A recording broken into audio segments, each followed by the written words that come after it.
जल।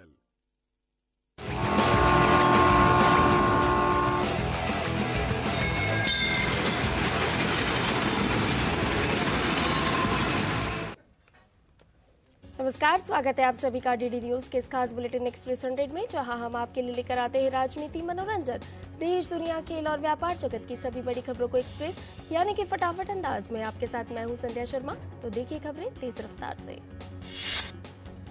प्रधानमंत्री नरेंद्र मोदी आज जम्मू के दौरे पर रहेंगे। प्रधानमंत्री आज जम्मू में 32,000 करोड़ रुपए की विभिन्न विकास परियोजना का शिलान्यास और लोकार्पण करेंगे।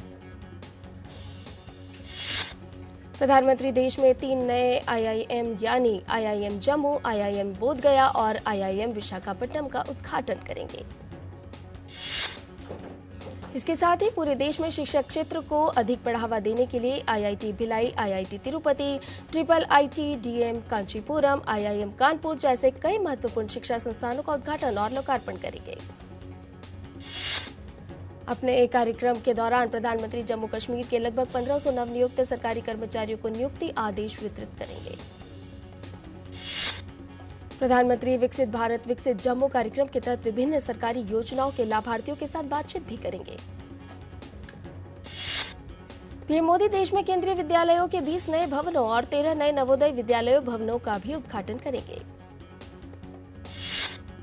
प्रधानमंत्री जम्मू हवाई अड्डे के नए टर्मिनल भवन की आधारशिला रखेंगे। लगभग 40,000 वर्ग मीटर क्षेत्र में फैला नया टर्मिनल भवन भीड़भाड़ के दौरान लगभग 2,000 यात्रियों को सेवा प्रदान करने वाली आधुनिक सुविधाओं से लैस होगा। प्रधानमंत्री जम्मू कश्मीर में बनिहाल, खारी, सोमबवर, संगलदान और नव विद्युतीकृत बारामूला, श्रृंगर, बनिहाल, संगलदान खंड के बीच नई रेल लाइन सहित विभिन्न रेल परियोजनाओं का लोकार्पण करेंगे।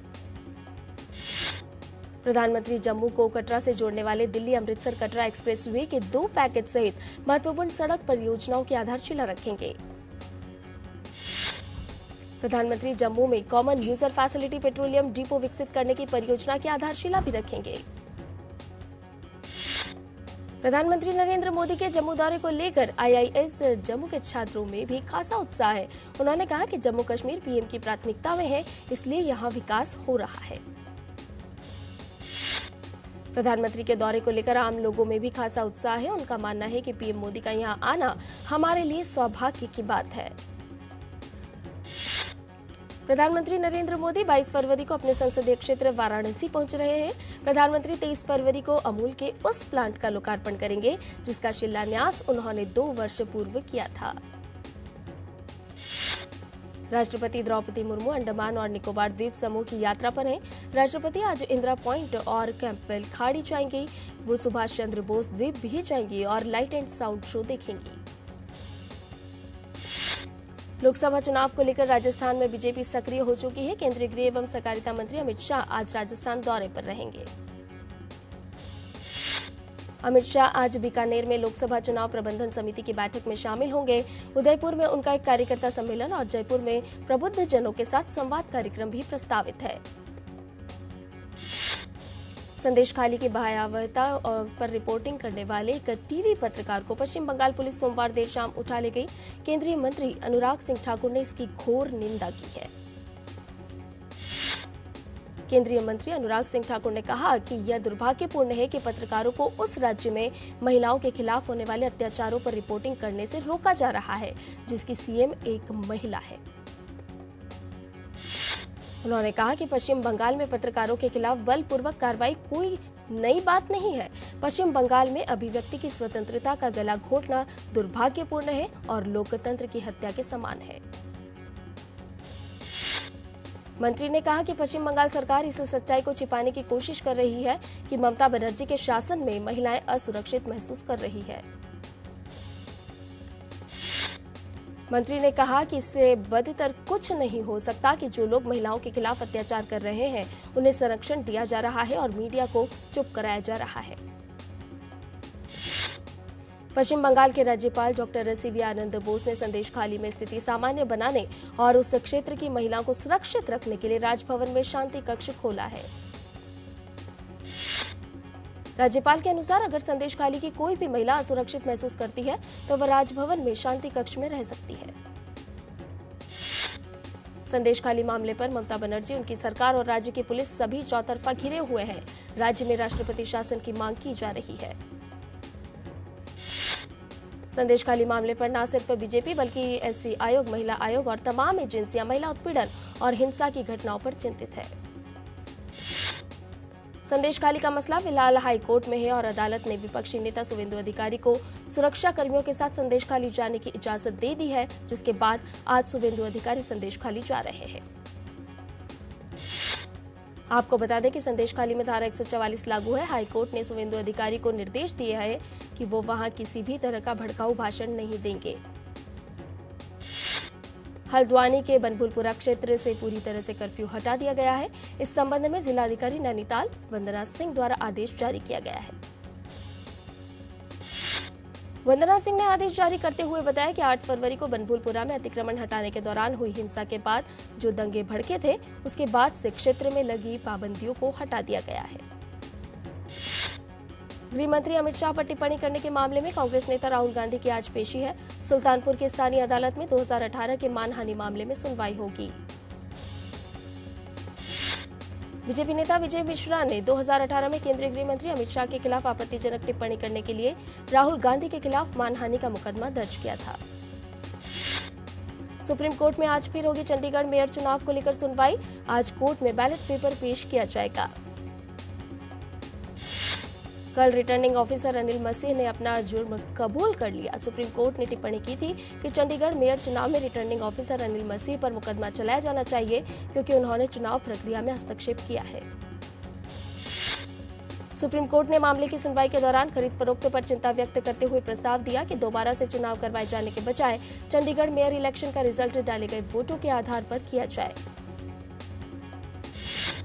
किसानों और केंद्र सरकार के बीच सहमति नहीं बन पाई है। किसानों ने केंद्र सरकार के दाल समेत 4 फसलों पर 5 साल एमएसपी की गारंटी के प्रस्ताव को स्वीकार नहीं किया है। किसान नेता जगजीत सिंह डल्लेवाला ने कहा कि दोनों मंचों की चर्चा के बाद इसे अस्वीकार करने का फैसला लिया गया है। महाराष्ट्र विधानसभा का विशेष सत्र आज से शुरू होगा। मराठा आरक्षण इस विशेष सत्र के एजेंडे में शामिल होने की संभावना है। केंद्र शासित प्रदेश लद्दाख के नेताओं के एक प्रतिनिधिमंडल ने इस क्षेत्र को राज्य का दर्जा देने सहित अपनी अन्य मांगों को लेकर सरकार के प्रतिनिधियों के साथ बैठक की। समाजवादी पार्टी के प्रमुख अखिलेश यादव ने कांग्रेस को साफ संदेश दिया है कि सीटों पर बात न बने बगैर वो कांग्रेस सांसद राहुल गांधी की न्याय यात्रा का हिस्सा नहीं बनेंगे।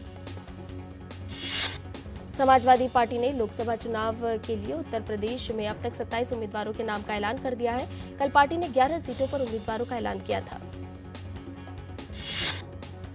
और बुलेटिन में फिलहाल रुक रहे एक छोटे से ब्रेक के लिए जल्द हाजिर हो। साल, बरस और सदी नहीं, एक युग गुजर जाएगा। उम्र न पूछो वंडर की, जब फर्क नजर आएगा। वंडर सीमेंट, फर्क नजर आएगा। कोविड ने हम लोगों को work from home and flexibility दोनों सिखा दी। Handling my job responsibilities and अपना घर। एनपीएस भी इसी तरह फ्लेक्सिबल है। इन्वेस्टमेंट ऐप के थ्रू अपना अकाउंट इजीली ओपन किया और अब उसी ऐप के थ्रू अपना अकाउंट फुल्ली ऑपरेट कर रहा। कोई रिस्ट्रिक्शन नहीं है, किसी भी समय लॉग इन कर सकता हूँ और अपने इन्वेस्टमेंट की अमाउंट चेंज भी कर सकता हूँ। जितना पॉसिबल होता है उतना अपने इनकम से बचाता हूँ और अपने एनपीएस अकाउंट में इन्वेस्ट करता हूँ। अपने बेहतर कल को सुनिश्चित करने के लिए एनपीएस जरूरी है। और ब्रेक के बाद एक्सप्रेस 100 में आपका एक बार फिर से स्वागत है।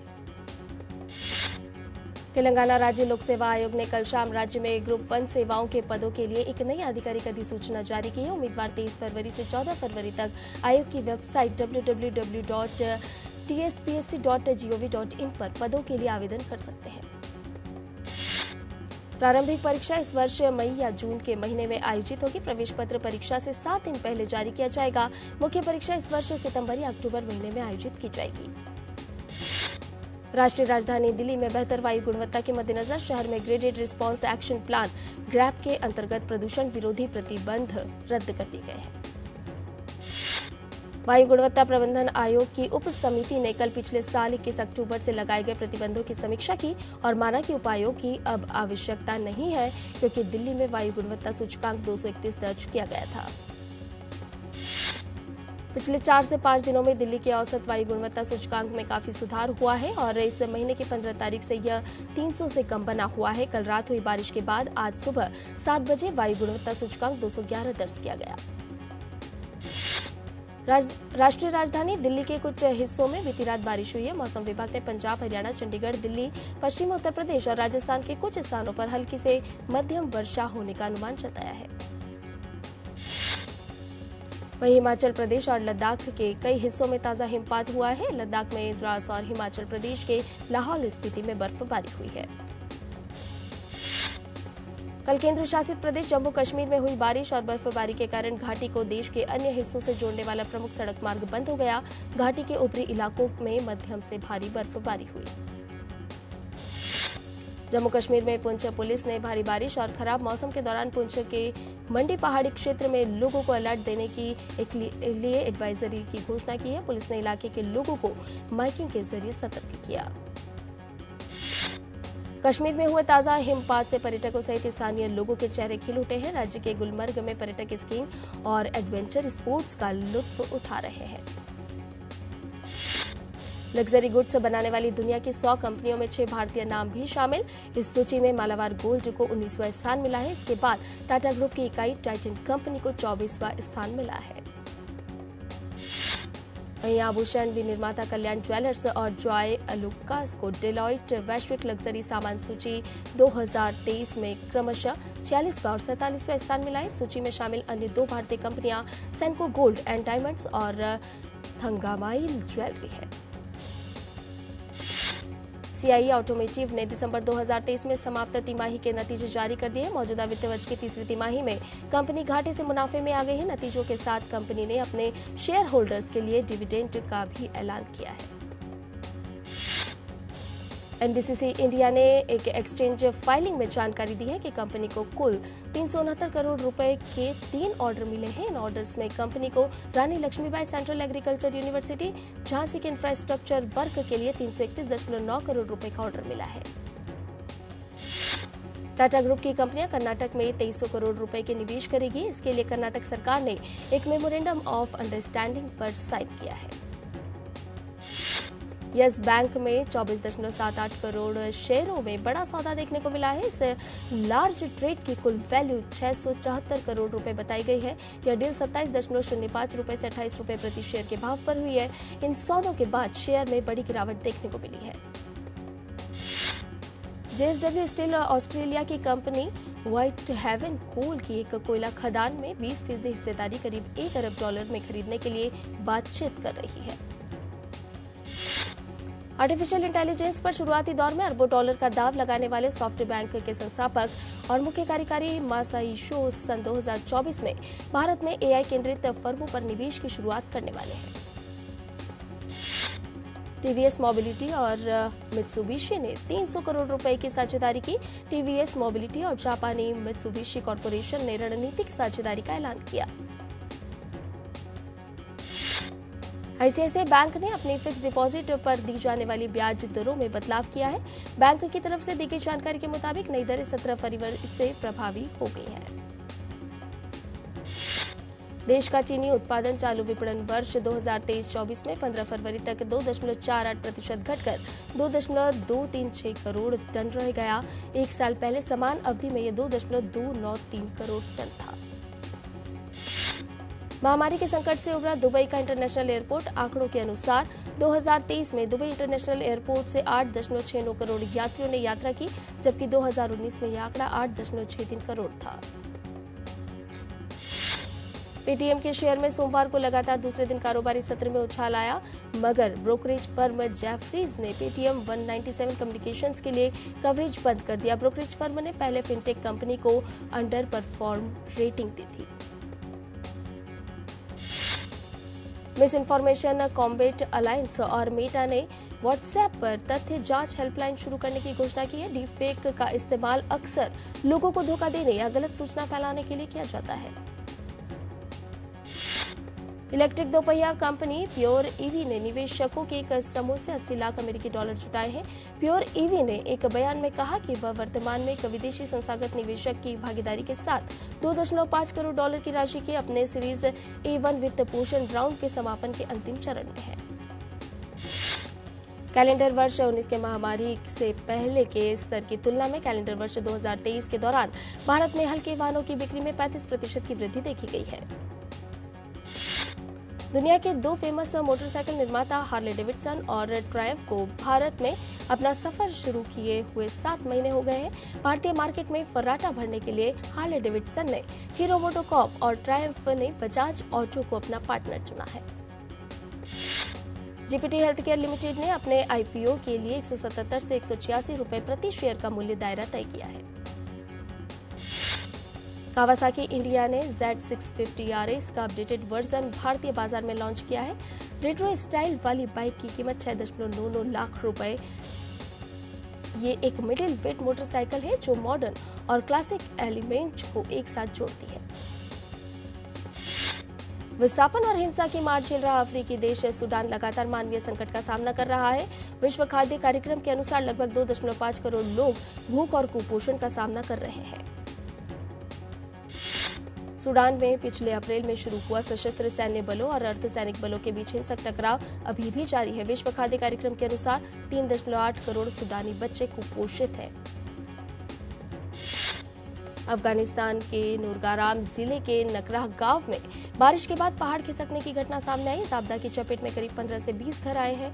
भूस्खलन के चपेट में आने के बाद लगभग 25 लोगों की मौत हो गई है। अमेरिका की सीमा के पास उत्तरी मैक्सिको में सुरक्षा बलों के साथ गोलीबारी में 12 लोग मारे गए। तमाउलिपास राज्य की सुरक्षा एजेंसी के अनुसार गश्त पर गए सैनिकों पर सशस्त्र लोगों के एक समूह ने हमला कर दिया। वहीं अधिकारियों का कहना है कि तमाउलिपास राज्य में विभिन्न संगठित अपराध समूह हैं जो मानव तस्करी और मादक पदार्थों की तस्करी में लिप्त हैं। अमेरिका के कैलिफोर्निया में समुद्री तूफान के बाद भारी बारिश और तेज हवाओं का असर देखा गया। राज्य में बहुत नुकसान हुआ है। बाढ़ के बाद 10 लाख घरों में बिजली गुल है और लगभग 9 लोगों की मौत हो गई है। एशियाई खेलों के पदक विजेता अनुष अग्रवाला ने घुड़सवारी की ड्रेसेस स्पर्धा में देश के लिए पेरिस ओलंपिक कोटा किया हासिल। यह ड्रेसेस में भारत का पहला ओलंपिक कोटा है। यह ड्रेसेस में भारत का पहला ओलंपिक कोटा होने के साथ पेरिस ओलंपिक में भारतीय खिलाड़ी का चयन EFI करेगा। भारतीय पुरुष हॉकी टीम ने FIH प्रो लीग में सोमवार को स्पेन के शूटआउट में 8-7 से हरा दिया। भारतीय टीम अब अपना अगला मुकाबला बुधवार को नीदरलैंड्स के खिलाफ खेलेगी। गुवाहाटी में खेलो इंडिया यूनिवर्सिटी गेम्स की शुरुआत एक रंगारंग कार्यक्रम के साथ हुई। खेलो इंडिया यूनिवर्सिटी गेम्स के चौथे संस्करण में देश भर से 200 विश्वविद्यालयों के करीब 4500 एथलीट हिस्सा लेंगे। उद्घाटन समारोह में प्रधानमंत्री नरेंद्र मोदी ने खिलाड़ियों को वीडियो संदेश दिया। पीएम मोदी ने कहा कि देश में युवाओं के लिए संभावनाओं का इकोसिस्टम तैयार हो रहा है। और बुलेटिन में फिलहाल रुक रहे एक छोटे से ब्रेक के लिए जल्द हाजिर होंगे।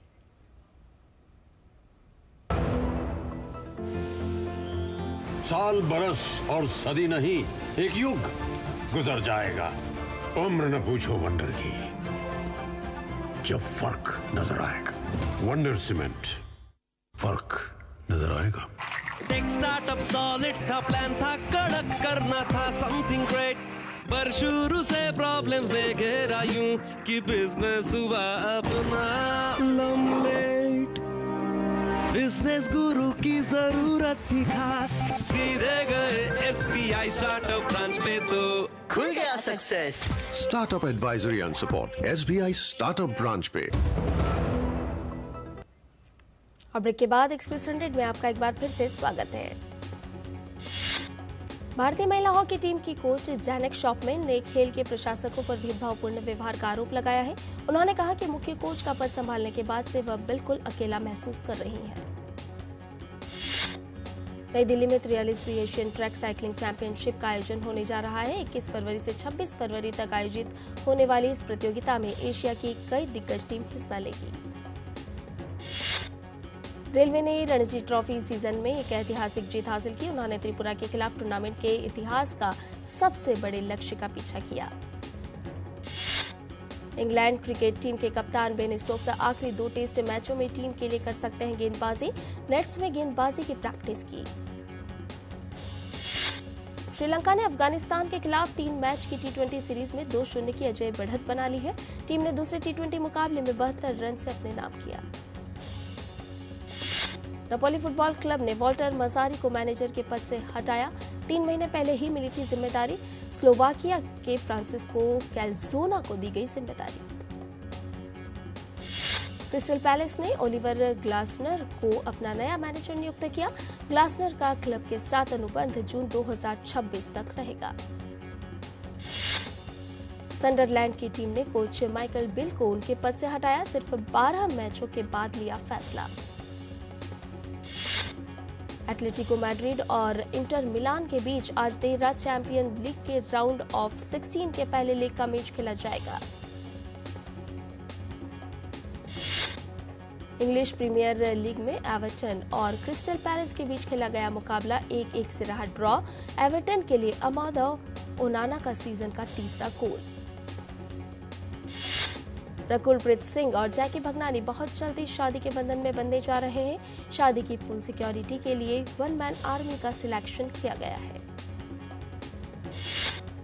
एनिमल मूवी में भाभी 2 का किरदार निभाने वाली एक्ट्रेस तृप्ति डिमरी छुट्टियों पर निकली है। हाल ही में एक्ट्रेस का एक वीडियो काफी ज्यादा वायरल हो रहा है, जिसमें एक्ट्रेस पहाड़ों में घूमती हुई नजर आ रही है। रोहित शेट्टी की आगामी फिल्म सिंघम अगेन सिनेमाघरों में रिलीज होने के लिए तैयार है। इसमें अजय देवगन सिंघम, रणवीर सिंह सिम्बा और अक्षय कुमार सूर्यवंशी की भूमिका में है। साल 2007 में प्रदर्शित फिल्म भूल भुलैया में मंजुलिका की भूमिका निभाने वाली अभिनेत्री विद्या बालन अब इस फ्रेंचाइजी की तीसरी फिल्म भूल भुलैया 3 में वापसी कर रही हैं। लाहौर 1947 के डायरेक्टर राजकुमार संतोषी को 24 घंटों में मिली जमानत। शनिवार को जमनागर कोर्ट ने उन्हें 2 साल की सजा के साथ ही 2 साल का जुर्माना भी लगाया था। आशिकी 3 मूवी को लेकर अब तक की कई अपडेट सामने आ चुकी है। फिल्म की लीड एक्ट्रेस के लिए तृप्ति डिमरी और सारा अली खान का नाम सामने आ चुका है। प्रियंका चोपड़ा ने अपनी बेटी की एक प्यारी सी तस्वीर शेयर की है। तस्वीर को शेयर करते हुए प्रियंका चोपड़ा भी अपने इमोशन पर कंट्रोल नहीं कर पाई। उन्होंने लंबा नोट लिखा है। अभिनेता हैरिसन फोर्ड द्वारा लंदन के एक अपार्टमेंट में छोड़ा गया स्टार वार्स स्क्रिप्ट का मूल ड्राफ्ट को यूके की नीलामी में बेच दिया गया।